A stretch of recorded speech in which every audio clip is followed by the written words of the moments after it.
I see the born of no return. Sister, hey now, can't you see we're rushing for the end? I see the point of no return. Now I see the point of no return. It's just Well, good evening. Yeah, it's Tuesday again. And if you're checking your calendar, it's already the tail end of February. I don't know, I've said it before, but sometimes I think the time-space continuum is speeding up a little bit. Just seems to keep going faster and faster. Already 2 months into 2015. Well, good evening, and you are listening to Wide Awake News on the Rents Radio Network. My name is Gary Hendershot, and for about the next hour or so, I'm going to be barking at the moon as if I knew what the hell I was talking about. So much hype over movies. You know, we had this, Kim Jong-un is going to, blow up Southeast Asia because he didn't like some movie from Sony. Remember that one? And I just shook my head and I said, that's Sony trying to hype a stupid movie, And then we had all this hype around something called American Sniper, was this guy really a hero or was he just a cold-blooded murderer who figured out a way to make a living off of something that would put most people in a 6x9 with Bubba? Who knows, But yeah. It was once again Oscar time. And with all the hype surrounding that movie, The Interview, where Kim Jong-un didn't like the movie, so he was going to blow up Southeast Asia or some such nonsense, and all the hype over American Sniper. Apparently, the folks who produced American Sniper quite literally spent millions of dollars simply in promoting this movie, to try and win some awards. And apparently that one did do pretty well at the box office. But now it's time for Oscars, and the guys doing American Snipers are just sitting there, we got it, we paid off all the right people, we're going to get it, we're going to get the big. And something from out of nowhere called Birdman. Now, I must admit, I have not yet seen this movie. It is being promoted heavily on Netflix, so it appears I won't have to, pay retail to see it. So, I may go ahead and look at it. But this movie Birdman apparently beat everybody else out at the Oscars. Now, this Oscars thing. It's really just a popularity contest, and for the most part, I look at it and I say, okay, so what? A bunch of self-important people patting each other on the back, telling each other how great they are. It's like a mutual self-admiration society. And, it's real easy just to, totally ignore it as irrelevant pomp and circumstance over a bunch of nothing. Let's face it. These people are my court jester. They have no real significance. They contribute very little to society. Their only real task is to entertain me for an hour, maybe 2 hours, make me forget my troubles, take me off into a world of fantasy, help me forget about the day-to-day grind. They have a very simple purpose in life. Make me smile. Make me laugh. Make me cry. Scare me, but just entertain me. That's your only job. So, it's easy just to totally dismiss the entertainment industry, rewarding itself for its grandiose achievements with pomp and circumstance. But every once in a while, they come out and surprise you. Now, for the folks watching the video feed on this, I've got a picture over my shoulder of a lady named Laura Poitras, Poitras, and a fellow who's somewhat of a celebrity, a guy by the name of Glenn Greenwald, whose big claim to fame was writing up the memoirs, so to speak, of a fellow named Edward Snowden, who was a whistleblower, used to be an IT guy, worked for a contractor to the NSA, who apparently made off with a good bit of, shall we say, sensitive information in his position with the NSA, and leaked this information, made it public. And Glenn Greenwald, as a journalist, was instrumental in getting this material into public hands. Well, strangely enough, as surprising as it may seem, the documentary feature, the best documentary feature of the year at the Oscars, was awarded to a film called Citizenfour, which Laura Poitras had significant impact on, which was indeed the story of Edward Snowden. So at least in this particular film category, the Oscars had socio-political impact.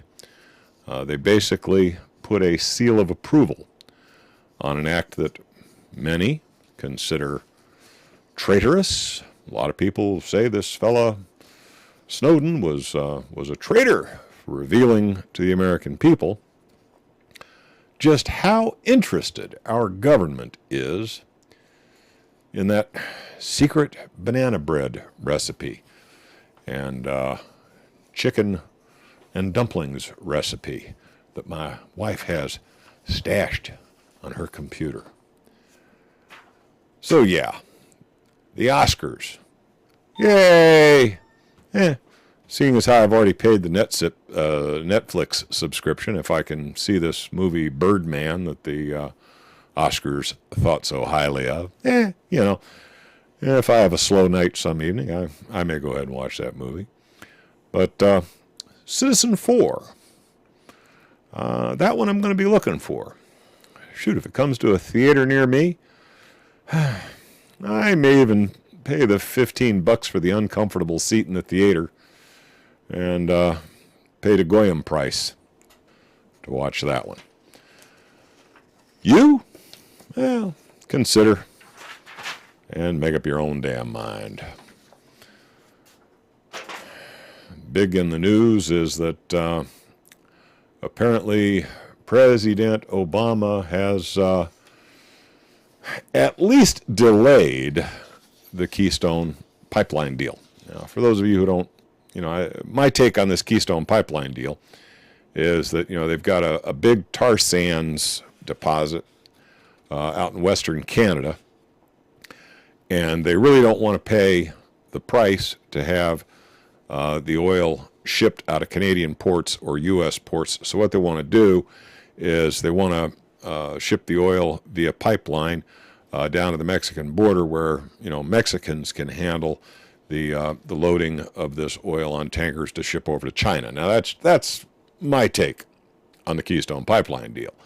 Yeah, there'll probably be some jobs involved for a very short period of time, but in the long run, the jobs that will be provided for Americans for this Keystone pipeline are minimal.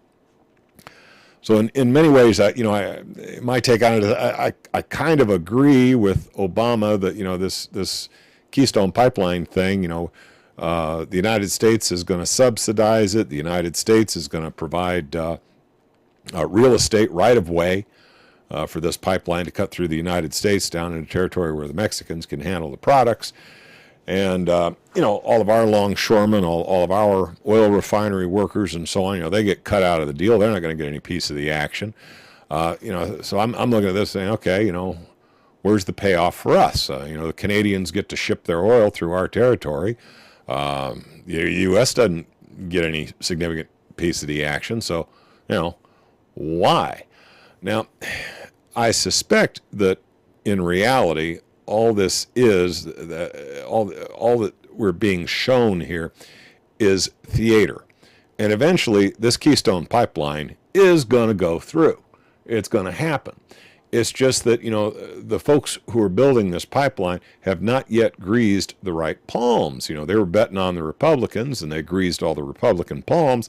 And yeah, the Republicans were all gung-ho for this Keystone pipeline. And I think they forgot that, you got to grease both sides of the aisle. You got to get in with, the Monsantos and the drug industries. You got to make sure you pay off both the Democrats and the Republicans to make sure that, your project gets handled properly. So I think in the long run, yeah, this pipeline's going to go through.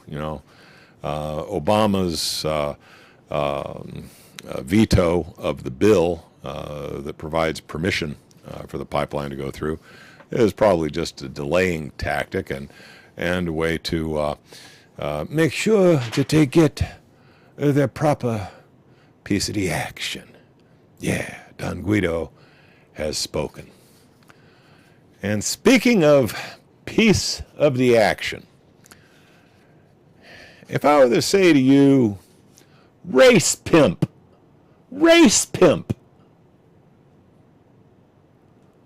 what image comes to mind?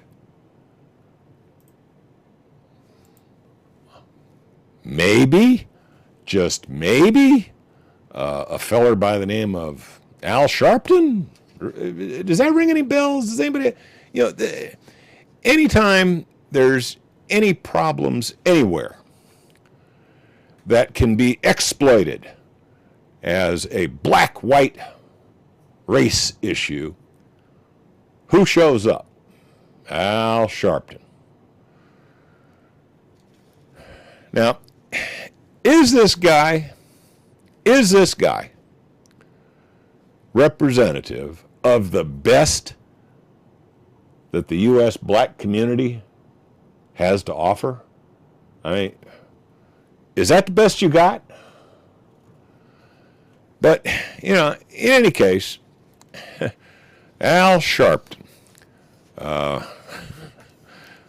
who never saw a tax form he liked, but apparently gets a pass. Every business this guy's ever been involved in has gone bust.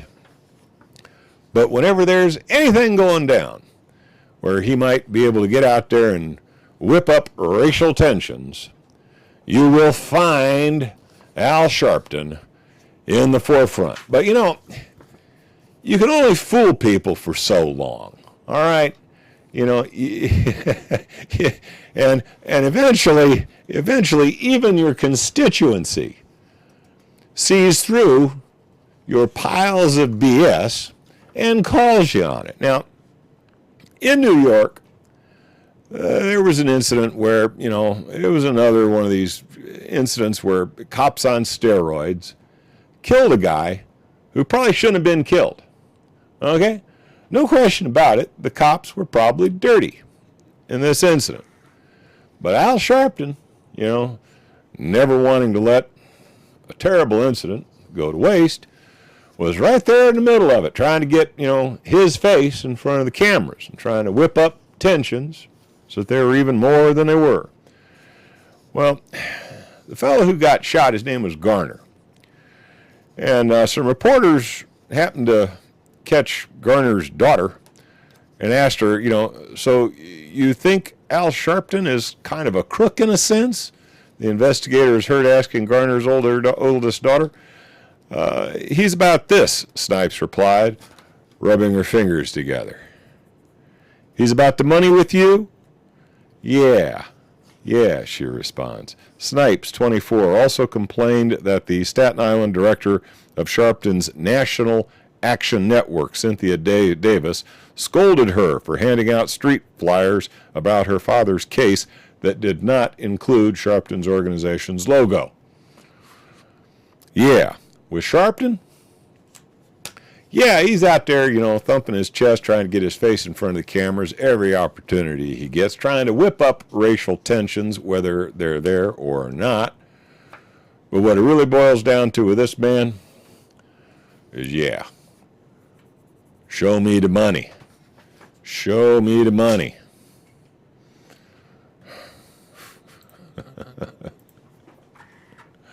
Well, I'm going to take some heat over that one. I guess I better start picking on the Jews again. If you do picking on the Jews, you don't get hate mail, you get death threats. But at least there's only a few of them. If you pick on the Al Sharptons and the Jesse Jacksons of the world, Lordy mercy, your inbox is overflowing. It's like there's something holy about these guys. Look, these guys are not holy. They're out there race baiting, just trying to whip up tensions between everything's about evil whiteys out to get all the black people, and in reality, all of us with any common sense realize that black, white, pink, purple, or blue, we've all got a target on our back. And instead of fighting amongst ourselves, we really should be facing off against the real enemy of all of us. But divide and conquer is the rule of the day. Those in power, those who are indeed the enemy of all of us, wish to divide us and have us at each other's throat so that we are easier to control. And Al Sharpton is their pit bull, bought and paid for by the enemy of us all.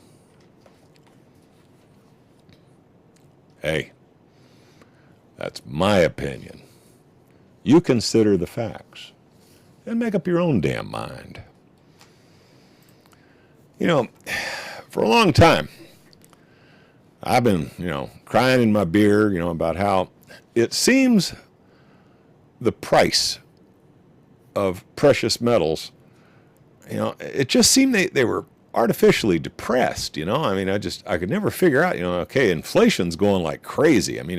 Anybody who's bought a loaf of bread recently or a dozen eggs, frankly, anybody who is out there living in the real economy, not this fake artificial economy that people who work for the government live in, but, those of you who actually work for a living and have to, try to survive when prices on everything you need have gone up, but your salary hasn't. We look at the price of gold and we say, gee, gold just ain't keeping pace, not even with inflation, let alone making any appreciable gains. And, silver, platinum, palladium, none of them are really keeping up with what appears to be the inflation rate. Now, frankly, the only bright spot in the economy in recent days has been the dramatic reduction in prices for petroleum products. So, we do have that one little thing, to be somewhat thankful for. At least we're not, there for a while, it was looking like any day we'd be paying $5 a gallon for gas. And right now I think we're paying, $2.25, $2.30, depending on, your local tax situation. Here where I live, $2.30-ish is about the average. I know it ranges anywhere from $2 to $2.75, depending on where you live in the United States. But right now, petroleum products, I guess compared to where they could be, are fairly reasonable. But even that, I suspect, is temporary. There is this push to try and, keep Russia's foreign exchange down, and they are punishing Russia for not rolling over when we had our little fracas in Ukraine. One way to punish Russia is to impact their foreign exchange, which for the most part is oil and gas. So, as soon as we're finished punishing Russia, I think you can pretty much bet that the price of oil is going to jump right back up to where it was before, if not more. But, you know, even back in 2014, this is an article from November 2014, Goldman Sachs, HSBC, BASF sued in first U.S. metal price manipulation. So, yeah, there was a lawsuit going on back in November of 2014 accusing these big banks of colluding to suppress the price of gold. So those of you who have been thoughtful and put a little away in gold and silver or whatever, you know, stashing your nuts under the tree, maybe saving a little bit for hard times, kept scratching your head saying, gee, you know, when am I going to see this big jump in value that everybody's been talking about? Well, I'm about ready to hit a commercial here, so I'm going to stop this little ditty just in time for me to hear the music in the background. But when we get back, we're going to bring you up to date on the very latest that's out in the manipulation of precious metals pricing by the major banks.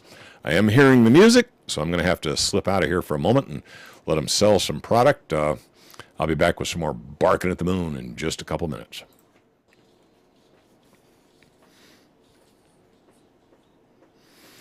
All righty, we're back from that blatantly commercial interruption in the evening's festivities.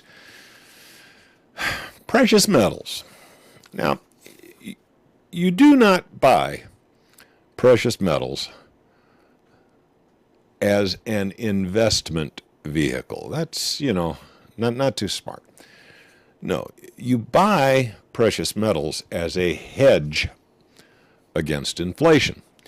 You know, if you're trying to put a little away for your retirement, if you're trying to put a little away so you've got something, if all of a sudden, you know, currency becomes less than acceptable, you know, you buy precious metals because you're concerned about the stability of the economy and you'd like to have a fallback position. Now, in theory, precious metals, like any other commodity, I mean, let's face it, I mean, you don't necessarily have to buy precious metals. You could buy coffee, you could buy toilet paper, you could buy booze. I mean, frankly, anything you could put a little money into that, you know, if times got hard, you could pull out of your storage locker and say, hey, I got some of this. I need my car fixed, or I need my air conditioning fixed. You know, you want some of this? You know, anything that people recognize as being valuable will do the job. The nice thing about precious metals is that in general, they are universally recognized as being a store of wealth. And in general, they are pretty easy to use for barter, and they're kind of portable. You know, a pocket full of gold coins would have the same value as thousands and thousands of dollars. So, you know, it's pretty easy, you know, it's pretty portable, it's pretty easy to move around. And, you know, most sane people, if you wave a British sovereign in front of them or a French rooster or something like that, you know, they know what that is. You know, they know that has value, and chances are you would be able to exchange that for something that you need, be it food or some service that you need or whatever. So, you know, please don't run out buying precious metals thinking that's how you're going to make your fortune. No, you put it away for hard times. You put it away as one leg of your investment strategy to try and maintain what little wealth you have. It ain't going to make you rich. But you would at least expect your precious metal investments, if you want to use that word, to retain their relative value against the dollar. In recent years, that has not been the case.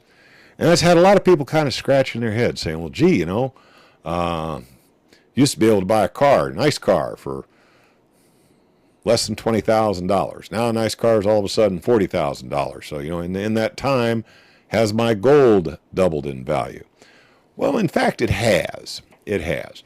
But, people have kind of an unreasonable expectation. They expect to buy an ounce of gold for, what's the going price today? About, 1180 or 1200 or right around that range. And, they expect next week, overnight, it's going to be worth $5,000. And you got a lot of people out there saying, oh, yeah, gold should be at $5,000 or whatever. And, if you look at inflation over a very long period of time, they're probably right. The real relative value of gold versus the dollar, we probably should be closing in on $5,000 an ounce for gold right now, considering the way the dollar's gone since maybe, the 1970s or so. We inflated our way out of Vietnam, and now we got a whole bunch of other fracases we got to inflate our way out of, but gold hasn't seemed to. So why? What's the deal? I mean, is it because there's no demand for gold? Is it because nobody wants it? No. This just came out today. This report just came out today, and this is from RT. The U.S. Department of Justice is in the early stages of an investigation into at least 10 international banks, including J.P. Morgan Chase, Goldman Sachs, Barclays, over alleged manipulations of the precious metal markets. HSBC included in its annual report published Monday that the Antitrust Division of the Justice Department asked the bank to submit documents related to an investigation into price setting of gold, silver, platinum, and palladium. So it started in November. It is still continuing now. But yes, apparently the banks are going to have to either pay off the Department of Justice, which is, we do have the best government money can buy, or they're just going to have to submit to fines, which in most cases similar to this have resulted in something along the lines of a hand slap.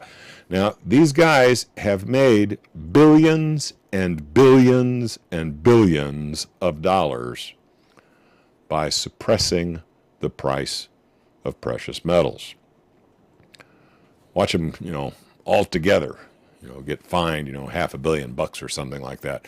And, to average Joes like you and me, you think, $500 million. Boy, I really socked it too. Those guys, man, half a million bucks. That's a lot of money. Yeah.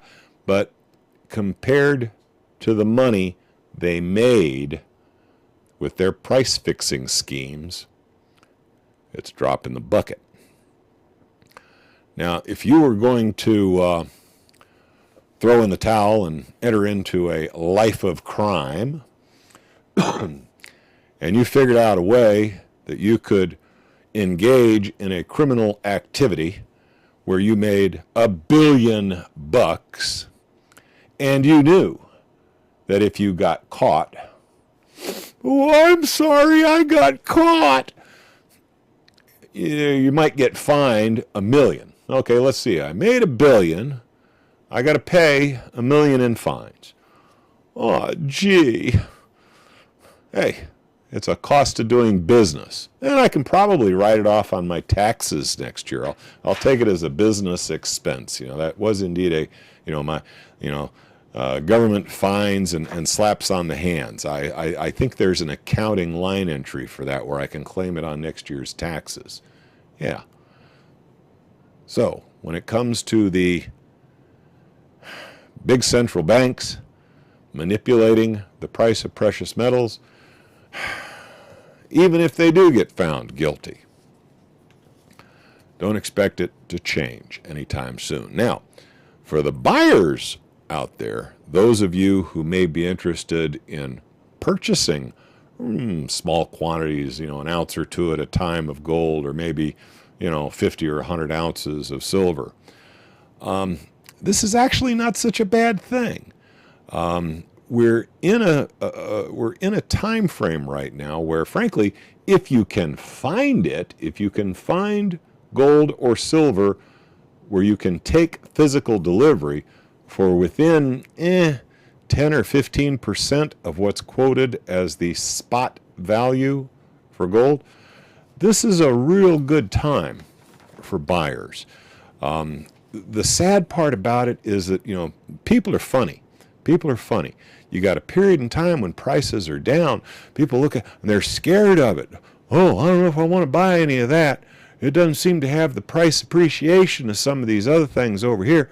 When in reality, the net effect of their manipulation of the price of these metals is that right now, if you can find it for physical delivery for within 10-15% of the quoted spot value, gold, silver, platinum, palladium, any of the popular traded metals out there are really a real good bargain right now. And I'm not going to tell you who to buy them from. You know, Gainesville. I'm not going to. You know, there's a number of places where you can buy gold and silver. Do a little bit of research, figure out what the market's like, and make up your own damn mind. But for little guys like us, who $5,000-$10,000 is a lot of money. Gold and silver is not a bad place to stash it if you've got some extra laying around that's not going to keep you from paying your mortgage. In any case, I'm hearing that music in the background. I'm going to have to slide out of here for a few moments while they sell some more goods. I'll be back to do some more barking at the moon in just a couple moments.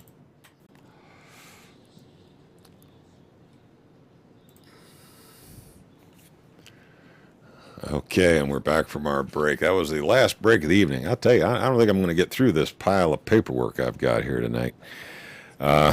Seeing as how I'm running low on time, I'm going to skip the article about Netanyahu and his own Mossad telling him that the Iranians are not working on nukes. And, he's out there telling the UN and everybody in the universe, oh, those darn Iranians, they're going to have a nuke next week, Even the Mossad was saying, no. I've got to talk a little bit about Ukraine. Okay, now, there's a tentative peace deal that was negotiated between Russia, France, Ukraine, and Germany. Now, they did kind of make the mistake of leaving out the separatists in eastern Ukraine, who are really kind of the core of the issue. But they kind of came to a deal where, hey, we're going to have a ceasefire, we're going to pull our heavy weapons back, we're going to try to work this out amicably. Well, the problem is the Western Ukrainians continued to shell areas of eastern Ukraine even after the supposed ceasefire went into effect. So they'd lob some shells into the Donetsk airport or something, and of course the eastern Ukrainians would take offense and shoot back. And the Western Ukrainians, see, they're not honoring the ceasefire. Wait a minute. You shell them, they shoot back, and they're the ones not honoring the ceasefire. But yeah, that's really how it's been playing out. I know it doesn't make any sense at all, but that's how it's been playing out. And of course, the Western Ukrainians have been trying to conscript, basically draft anybody who can walk and carry a rifle. The call is out. Hey, all able-bodied from 18 to 60 years old, line up. We're going to give you a rifle and a helmet and send you to the front. And in response, a lot of the Western Ukrainians have beat feet for other places in the world. The draft avoidance is at a higher percentage in Ukraine right now than it was here in the United States during the Vietnam War era. So they're having a little bit of a hard time getting fresh cannon fodder to throw on the bayonets of the eastern Ukrainian insurgents. And in all this, the Western Ukrainians are starting to wake up and smell the coffee and saying, who are these guys we have running our country, and what the hell are they doing?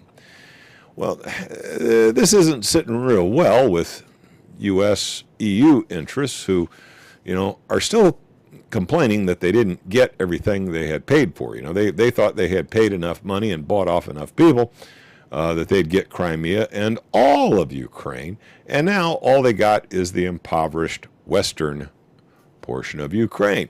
So they're sitting there scratching their heads saying, hey, we've been very successful with these color revolutions. I mean, we overthrew Gaddafi, we overthrew Saddam, and we're very well practiced at this. We're good at this, and we put enough money in here, we grease enough palms, we should have all of Ukraine. What the hell's going on? Well, now this report, and then here's another. Here again, this just came out today. I grabbed this article off of Blacklisted News.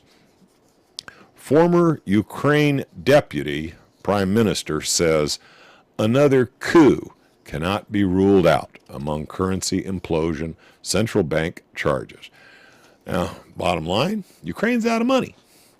They've had to go to the well again. The IMF has tossed them a little bone about $17 billion, which they promptly used to buy a bunch of weapons from Saudi Arabia, who is basically acting as a go-between for us.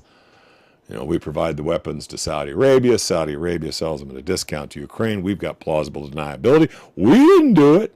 We didn't do it. Of course we're doing it. We're arming Ukraine. That's what we're doing. But, they've got this bill with the Russians for their heating gas coming due, and they're not sure they're going to have enough to pay their Gazprom bill, so they may have to go back to the well again. A year or so from the last coup in Ukraine, Ukraine's former Prime Minister Sergei Arbuzov told TASS with growing popular discontent. Basically, the people of West Ukraine are not content with their current government. Another state coup can't be ruled out in Ukraine as the ceasefire deal hangs torn and tattered in the the nation is a mess. A new gas dispute looms as Gazprom demands upfront payments. Capital controls have been tightened. Capital controls. That means they're not letting anybody move their money out of Ukraine. And the bail-ins have begun.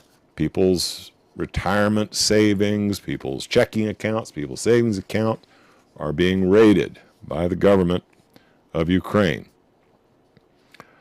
All of these factors have driven massive outflows from Ukraine, and the Ukrainian currency has crashed to over 33 to the U.S. dollar, a record high. Their currency has devalued 70% since the coup.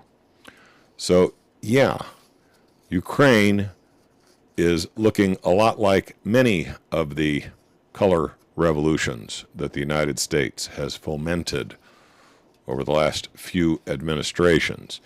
And this one seemed to collapse much quicker than previously.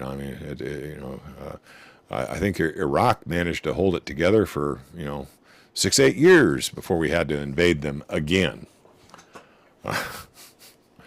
Look for another invasion of Libya before too long as well. So things are not rosy in Ukraine. The interesting thing is you will hear nothing reported on your evening news about the severe thrashing that U.S. interests are taking in Ukraine. Instead, you're going to hear reports about how the people in eastern Ukraine, the ones who are trying to separate from the West, are having a hard time feeding themselves and so forth. Another report came out just yesterday. In a recent poll, 20% of Germans want a revolution. 1 in 5 Germans believe that a revolution would be the only way to truly reform society. A study released by the Free University of Berlin on Monday shows. So even that stable bastion of freedom, Germany, is looking at what passes for a government in their nation, and 1 in 5 now believes that the only way German people will ever be free is with a revolution. I'm not sure what a poll like that would turn up here in the United States. I wonder if we're up to 20% yet, or I kind of get a kick out of, we got a wake up America. We got to wake up America. Once there's enough of us, it'll be critical mass, and we'll bring it all down. Oh, I got news for you. Folks. Most of America is already wide awake. If you really believe that Americans are just, sheep being led to slaughter, think again. And I talk to people on the street every day, and most out there know what's going on. They're not nearly as stupid as many in the so-called truth movement, or whatever you want to call it. A lot more of them are very much aware of what's going on than what a lot of folks will give them credit for. The problem is they're hanging on by the skin of their teeth. They got a mortgage. They got a car payment. They got a job right now, but, it's hanging by a thread. They could lose that job at any time. All they got to do is rock the boat a little bit, and they're out of here. I mean, did you hear about the folks out in California? One of the areas where job prospects have been, not terrible is in the IT industry. In the IT industry, knowledgeable people, are still able to find jobs most of the time.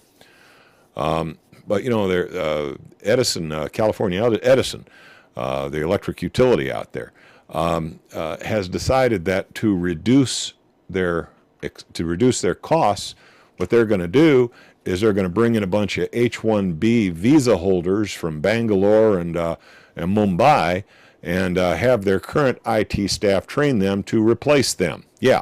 Now, Dell did this some years ago, where a lot of the employees for Dell were expected to train their replacements, who happened to be, cheap immigrant labor that could be brought in for, who would work for half of what the Dell employees were working for. And you're supposed to smile and train your replacement.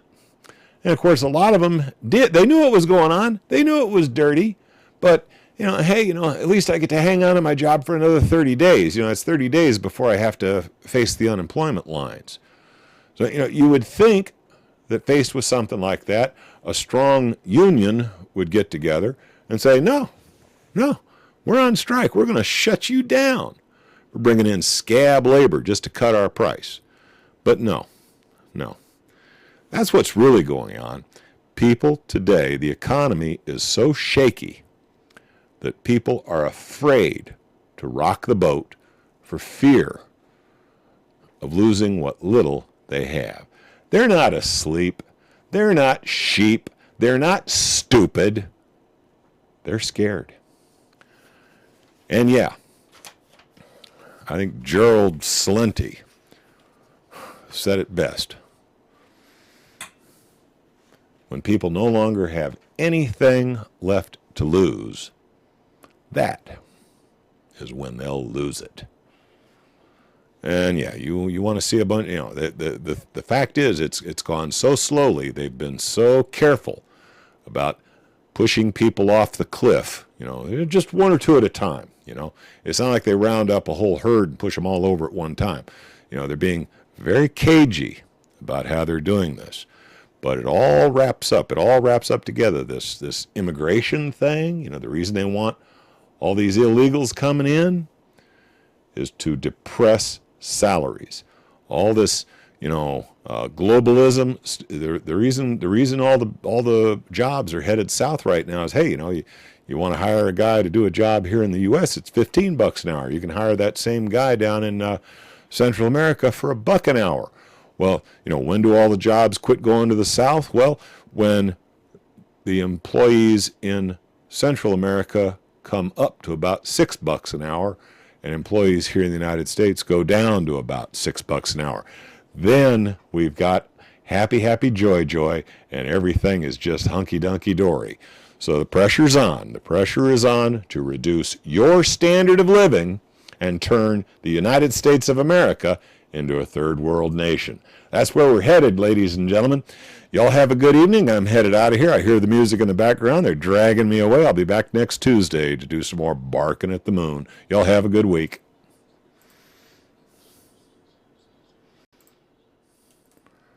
After show, encore. You guys didn't get enough of me? I thought I was boring poor Zero to sleep.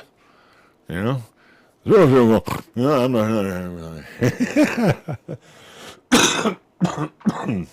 I tell you, I'm still kind of coughing and sneezing. I'm still fighting that cold. And I guess smoking these darn small cigars isn't helping. Yeah.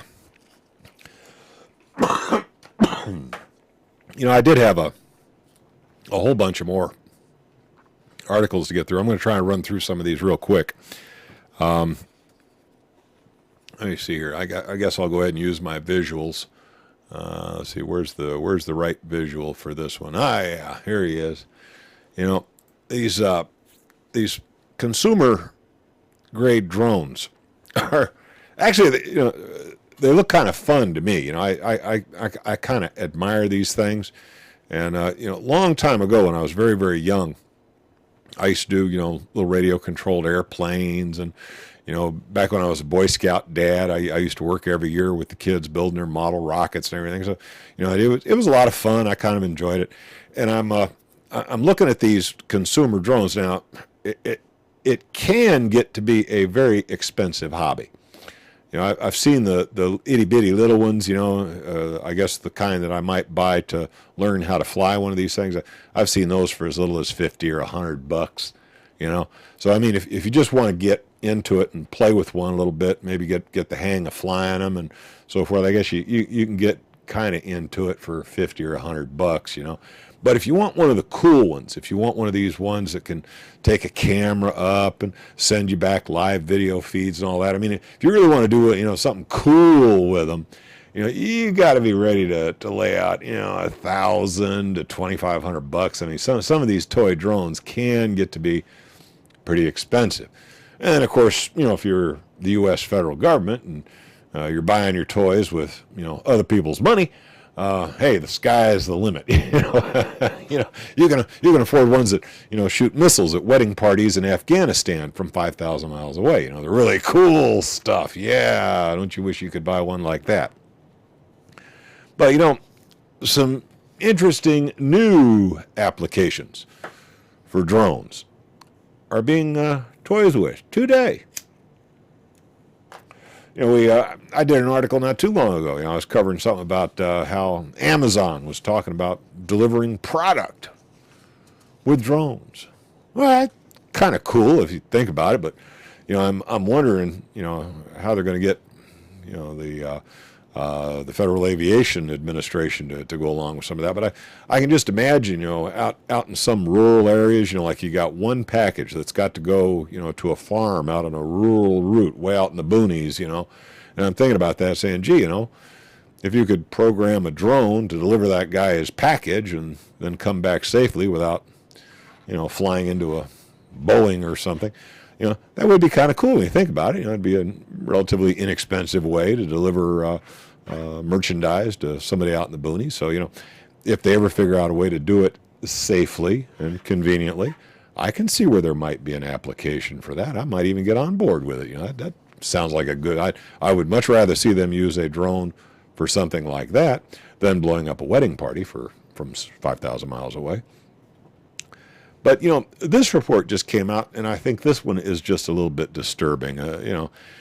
Drones deployed to track consumers' exact location. Oh, yeah. Using a fleet of readily available consumers-grade drones, an outfit called AdNear, a Singapore-based location marketing firm, was able to determine a cell phone's location as well as its movement by collecting signal strength and other wireless data from passerbys below. So, okay, they know who you are by the registration number on your cell phone. They know where you are.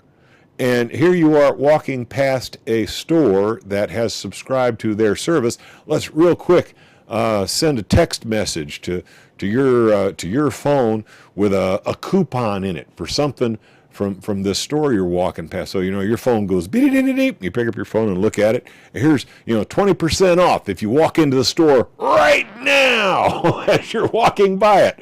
Man, you talk about some strong advertising, You're strolling past, Baskin and Robbins, and all of a sudden a coupon pops up, says, hey, half price for a banana split right now. But boy, you walk away, no deal. Okay. Think about it. Okay. Now, I don't know. To me, that sounds, first of all, the fact that they're tracking me bothers me. I would like to live in a little cocoon of anonymity, and I would prefer not to be tracked like that. But, on the flip side, if I was that owner of the Baskin and Robbins, and for a reasonable fee, I could get such directly targeted advertising to my potential client, and I might justify it by saying, well, I am offering them a very tasty, very tempting offer. I mean, if they happen to be an ice cream lover and they're walking past my store and I offer them a 20% off coupon, I could easily justify that by saying, hey, I'm offering a public service. This guy was walking past my store anyway. This outfit happens to know that it's him coming past my store and sends him my coupon. Who am I hurting, right? So that one, I'm going to have to think about for a while. I can see both sides of the argument. I can see it from the merchant's point of view, and if I put myself in his position, the consumer, for all I know, this guy really likes ice cream, and the idea of a 20% off coupon to go get one right now, is that really so bad? But then there's this other part of me that says, I don't want him knowing that much of my business. I would just as soon be left alone. I'm going to have to think about that one for a little while. But it is a fact of life. Right now this is being done in a test in Singapore. I would not expect this to show up in a mall near you next week, but don't be surprised if in the not so distant future a little gizmo is going to be buzzing around up there, tracking where you're going with your cell phone and popping you little text messages with a coupon. Hey, buy one, get one free, 20% off today only. Da, da, da, da, da. You're going to probably wind up having to deal with more of that as time goes on. Also in drone news. Now, when the United States launches a drone against somebody that they have labeled a terrorist, who is really just, some poor schmuck getting married, happens to have his whole family. Places like Afghanistan, it is perfectly legal. It is perfectly legal, and frankly, you would probably be stupid not to go out with an AK-47 over your shoulder, okay? I mean, it's a dangerous place, and for the longest time, everybody in Afghanistan has gone about armed. So you see a big group of people dressed up in their Sunday finest, and they all got AK-47s strapped across their shoulder. If that was in Baltimore or New York, yeah, you'd have a reason to be concerned. If this is, someplace in Afghanistan, you should look at that and say, oh, somebody's getting married. Well, you see a group of people in Arab garb with AK-47s thrown across their shoulders. Hey, that looks like a juicy drone target to me. And the United States has made that mistake with their drones more than once. Okay? We just immediately assume large group of people with AK-47s, drone them. And they justify it. They say, oh, well, at least one of those guys had to have been a terrorist. We might have killed 50, but at least one of them met the profile of somebody who just might have not liked the United States of America or been contrary to our national interest. Therefore, by definition, they're a terrorist, and they deserve to get droned. And the rest of them, well, excuse me, they were just collateral damage. So, they just, shrug it off. No big deal, right? When government does it, it's no big deal. Get used to it. But suppose you was the government and you had to deal with something like this. U.S. Embassy, Eiffel Tower, unknown drones buzz Paris landmarks. Yeah, this came out. This was an RT. It just came out today. By the way, links to all this stuff's going to be in, if you're looking at this on YouTube or at smartscarecrow.com. If there'll be links to all these articles that I'm covering. At least 5 drones, 5 of them, at least 5 drones were spotted flying over the center of Paris, with police unable to find who was operating them. The pilotless aircraft were previously sighted near the presidential palace and nuclear plants in what is becoming a recurring problem. The sightings of the drones came at a time when security has been heightened in the French capital following last month's terrorist attacks, which killed 17 people. In previous months, they have also been witnessed near strategically important facilities like nuclear power plants and nuclear submarine bases. So, when governments do it, it's to keep you safe and secure. And gee, we're sorry about all that innocent collateral damage, but like I said, at least one of those 50 people we blew up probably really was a terrorist. But if civilians, out of frustration, decide to give the government a little of their own medicine just to show them what it's like, terrorist drones.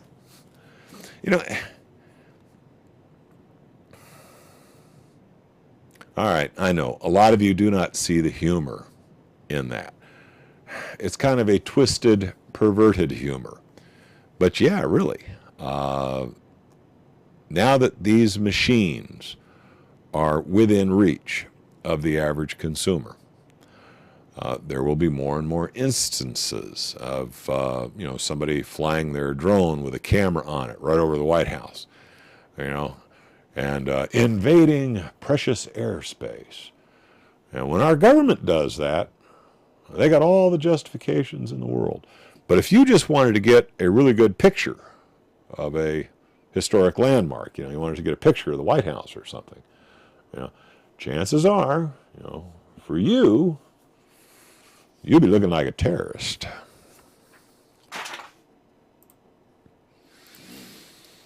Now, we talked about movies earlier. How many of you out there have seen a movie called Minority Report? Minority Report. This movie was out, more than 10 years ago. It was out in 2002. The basic scenario was they had some psychics hooked up to a computer or something, and these psychics could predict criminal actions, and they had this whole police force. This is one of these future things. They got this whole police force based on pre-crime, what they called pre-crime. They were able to determine that you were about to commit murder sometime in the next couple of days.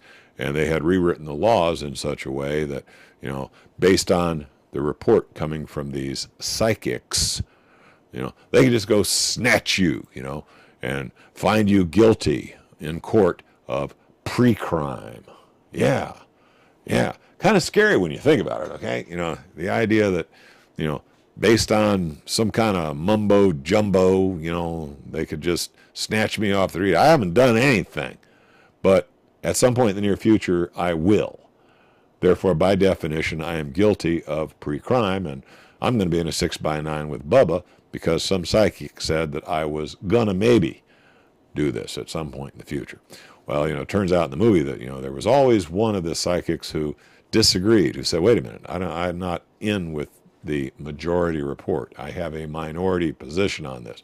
But, the people were never told about that. They were told, oh, no, it's 100% for sure. The psychics say, so-and-so is about to murder his wife, and we need to snatch him and put him in a 6x9 with Bubba because he is guilty of pre-crime. Now, when you watch a movie like this, it's entertainment. This is supposed to be fantasy. It has supposed to have nothing to do with reality. I mean, but if it's a good storyline, it makes you stop and think, gee, I wonder if the government would really do something, there's probably some in government that, are absolutely getting a boner over the idea of having psychics, being, boy, I can arrest somebody I don't like, because he might do something in the future. Well, sometimes reality is even scarier than fiction. U.S. government and private sector developing precrime system to anticipate cyber attacks. Let me read that one more time. U.S. government and private sector developing precrime system to anticipate cyber attacks. Well, how's that going to work? Where are the psychics? They're not talking about any psychics in here. Well, the psychic, it turns out, is going to be, a supercomputer. What they're going to do is they're going to monitor your chat. They're going to monitor your forum activities. They're going to monitor your Twitter. They're going to monitor your email. And they're going to use a big supercomputer to correlate all this mountain of data. And they're going to decide that you just might, in the near future, be guilty of a cyber crime. Now, they're expanding the definition of cyber crime. In the near future,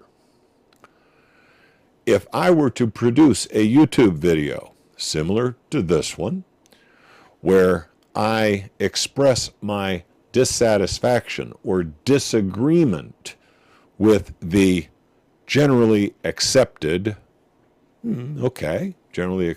theory. For example, if I say that the idea that 19 Arabs being run by a bearded guy with a sat phone and a laptop out of a cave in Tora Bora took down 2 big buildings in New York, and if I laugh at that and say, hey, the official story on 9/11 is the most laughable conspiracy theory of all the ones being floated. If I were to say something like that, in the very near future, that would be considered a terrorist act, and I would be branded a cyber criminal. Yes. Now, at least for now, I'm able to speak my mind.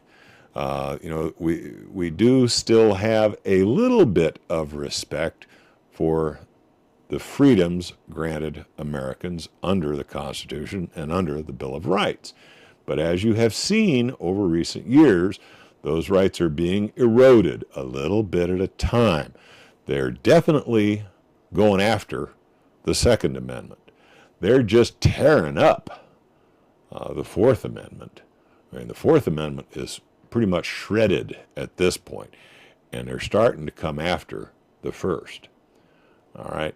So in the near future, I will probably not be able to produce videos like this one, because it will quite literally be a criminal activity.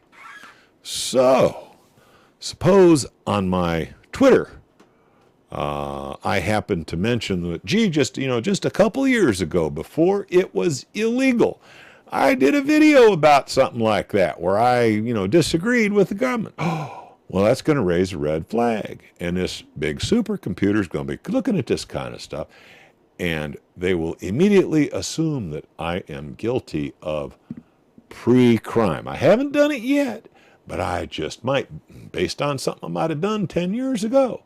I just might. You see how this is going to work? Now, it's not quite as bad as the Minority Report movie yet, but we've seen how these things have a way of snowballing. They take a little bit at a time, Right now, this is a way for the camel to get his nose under the tent, okay? And you might look over at the camel's nose sticking under the tent, I'm going back to sleep. And when you wake up in the morning, that camel is in your sleeping bag with you, humping your leg. That's how these types of things seem to go. So, yeah, at what point do you stop and say, enough? Well, on that one, as always, you're going to have to consider. Make up your own damn mind. I think that's about it for tonight, guys. That's all my planned presentation. That is all my planned presentation for this evening. So at this point, I turn to the audience. All right, guys, I had quite a few articles I had to wade through tonight. Too many to get through during the Rinse Radio production. So what did I miss? What hot items in the news was I negligent and did not cover?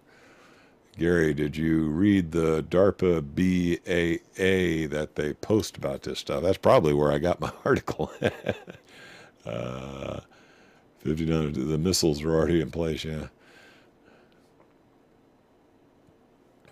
No, I don't know. White House didn't shoot down a drone. The story I heard was that the guy lost control of it and it crashed on the White House lawn. And that was one of these little tiny ones. It was a consumer grade drone, had a camera on it. And the guy who was flying it was apparently a federal employee who, said, "Oops, excuse me, that was my drone. Can I have it back? I was just trying to take some night pictures of the White House." So, yeah. Drones spying on slaughterhouses. Yeah, 'cause, you're not allowed to take a camera into a slaughterhouse and expose the terrible conditions that your meat is processed in. You're not allowed. A couple people did that a few years ago, so they passed a law. Now, if you go into a slaughterhouse with a hidden camera and take pictures and expose how nasty they handle the meat that they put on the shelves, you've committed a crime. Used to be that was called reporting, but not anymore. Yeah, I think I covered the NSA and the SIM encryption hack. Yeah, billions of SIMs hack. Yeah, the SIM, for those of you who don't know, there's probably some here in the United States that are using a Verizon phone or one of the others. Most of your GSM-based phones use a SIM card that holds the data that identifies the phone. And if you buy a new phone, you just take the SIM card out of your old phone, you stick it in the new phone, and all your stuff transfers over. In some cases, even your contacts and stuff of that nature moves from one phone to another very easily. Some phone systems do not use a SIM card, but the SIM card is encrypted in such a way that if it falls into somebody's hands other than you, it's supposed to be very difficult for them to retrieve data off the SIM card. Well, the SIM encryption has been compromised. Most national security agencies like the NSA or GHCQ in Britain and the German intelligence and of course the Mossad. Most of these people have been able to decrypt a SIM for forever and ever and ever. But recently it appears that some of the intelligence agencies got together and said, "Hey, look, instead of making this difficult for us, why don't you just put our encryption backdoor in your SIM card to begin with, and let's make it easy for everybody." And the SIM card vendors went along with it, apparently. Some say that the NSA did a whole bunch of, James Bond stuff and snuck in and broke in and stole and all this. No. Why do that when all they really have to do is go to the right big shot engineer, big shot executive, cross his palm with $100,000 or so? I mean, most people nowadays can be bought. Most people nowadays can be bought and bought cheap. What's your price? I know I could be bought. I'm a little bit more expensive than most. I like to price myself so high that, if you're gonna buy me, it's gonna have to be for a lot. I don't sell out for chicken change. Okay, but most people can be bought for tens of thousands or at the most hundreds of thousands, and even politicians who make decisions that could be worth billions of dollars to big companies.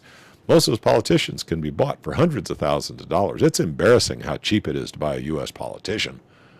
It's just downright, it's nothing. It's pocket change for some of these big guys.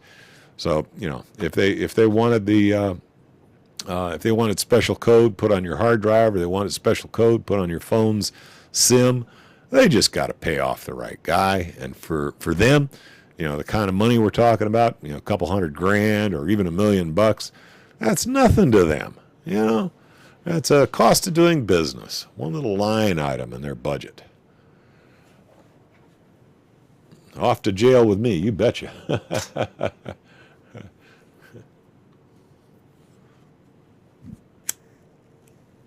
Yeah.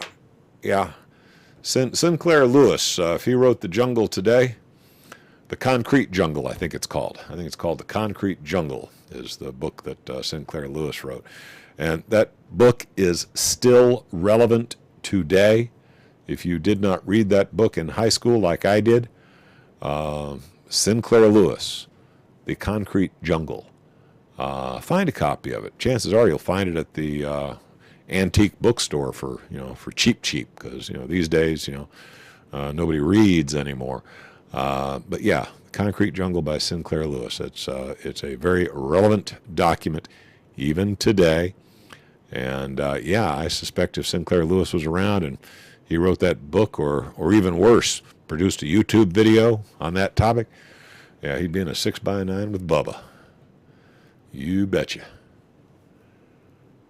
Yeah, I love this one. I'll be producing my next show from my 6x9 in Guantanamo.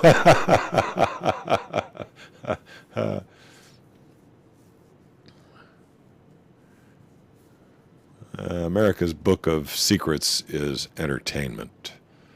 That Netflix production of America's Book of Secrets. Okay, I mean, my opinion of that material is, yeah, it sets off my BS meter. That and alien abduction, But it's okay, it's like everything else, you got to consider, make up your own mind. But it is an entertaining little ditty. I like to watch the alien abduction flicks. I find that entertaining. But I don't really buy into it. 1984, I think George Orwell. We had a period of activism in the 60s, 70s, and 80s that I think surprised the powers that be. I think they thought with all their, sex, drugs, and rock and roll, I think they thought they were going to placate us and put us into a trance, and that they could probably get it knocked out by 1984. But strangely enough, even with all the sex, drugs, and rock and roll, there was a significant period, of about almost 20 years, where a lot of us were politically very active before our time.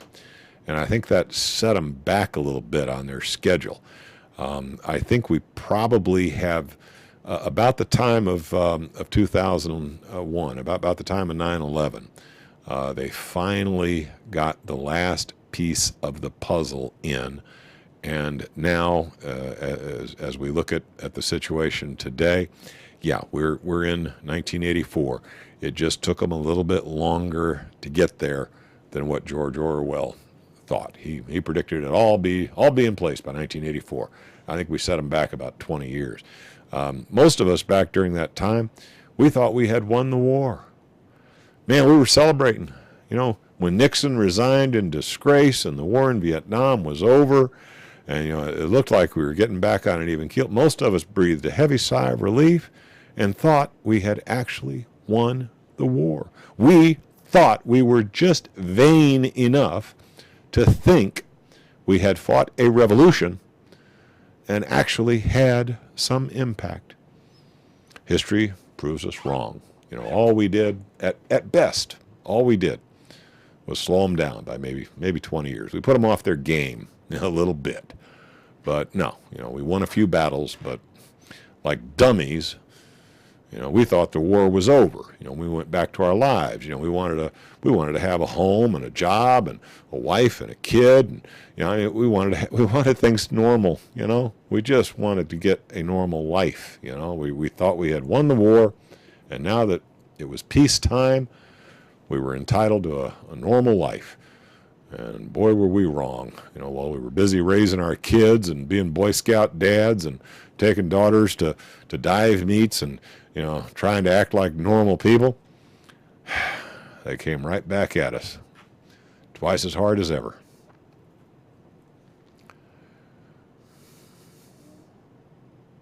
Upton Sinclair. Thank you.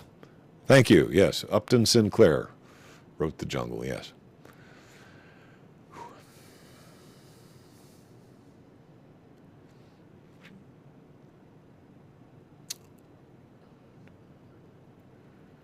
Shades of Soylent Green. Main reason guys were being overworked and falling into vats of meat. Yeah, it's sad. Well, you know, with so many illegal immigrants coming in and the competition for jobs becoming more and more severe. I mean, basically that's what it's all about. It's all about reducing the cost of labor so that the United States can compete with Southeast Asia and Central America. So you Americans, sorry, you're just living too high. You got to reduce your standard of living. That's all there is to it. What makes you think you're entitled to have an automobile and a home of your own? You should be living in a home with 6 other families. That's how everybody else in the world does it. What makes you so special? You're just gonna have to knuckle under and get with the program here. You're living too high.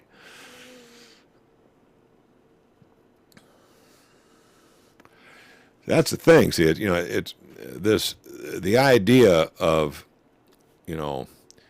improving the standard of living for people in Central America and people in Africa and people in South Asia. The idea of bringing them up was never part of the game. That's not what it's all about. The idea has always been to bring you down to their level. That's where this is all going. Hey, you may have a mud floor, but at least you're going to have a roof over your head. You should be lucky for the simple. You should be grateful for the simple things in life. We'll make sure you got a grass hut. You may not have a car, but we'll get you a bicycle, no problem. And you only have to walk a block to get water. That's no problem. There'll be a little pit out back where you can do your number 2. As far as number 1, you can just do that by the side of the house like everybody else does. Ain't no big deal.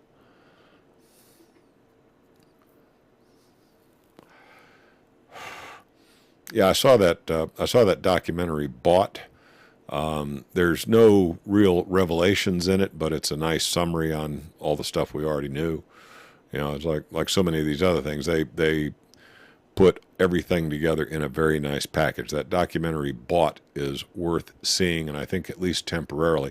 Look up in your favorite search engine. Look up documentary Bought, B-O-U-G-H-T, documentary Bought. Look it up.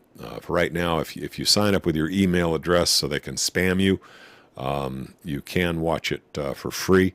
I understand that it's going to be released in theaters at some point in the near future. At that point, you might actually have to pay to see it.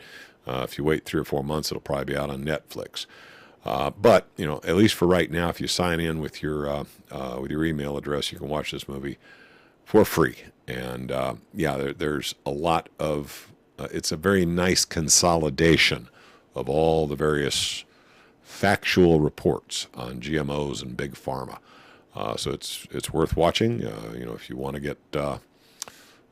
get a nicely packaged piece on that subject, rather than listening to me over 6 months, getting a piece here and a piece there and a piece.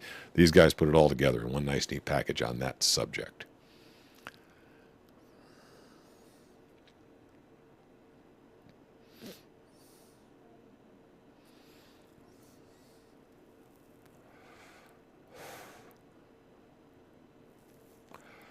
Well, guys, I tell you, I'm starting to get tired. It's about time to wrap this up for tonight. Is there any last items that we need to talk about before I shut this puppy down, get my jammies on, and climb under my covers? It's been a long day for me. I put it to the audience. There's still a handful of you out there. Is there any hard-hitting items in the news that I should have talked about I didn't cover? I'm not seeing anybody jump in there with any hot items. Well, thank you too. It's been another week of barking at the moon, I tell you. Yep, I think that's it. I'm going to go ahead and pack it in, guys. I'm getting tired. It's time for me to go to bed. But I do appreciate you spending your Tuesday evening with me. I hope you enjoyed tonight's presentation. And you betcha, I'll be back next Tuesday, and we'll just do it all over again. Take care, folks. You have a good evening.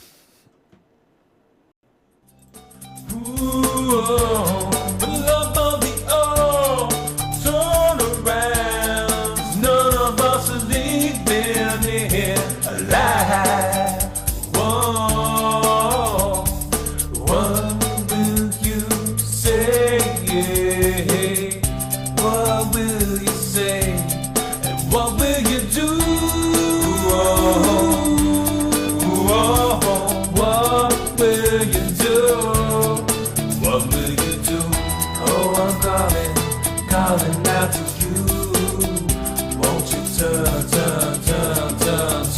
around? Oh, I'm calling out to you, won't you won't you turn around?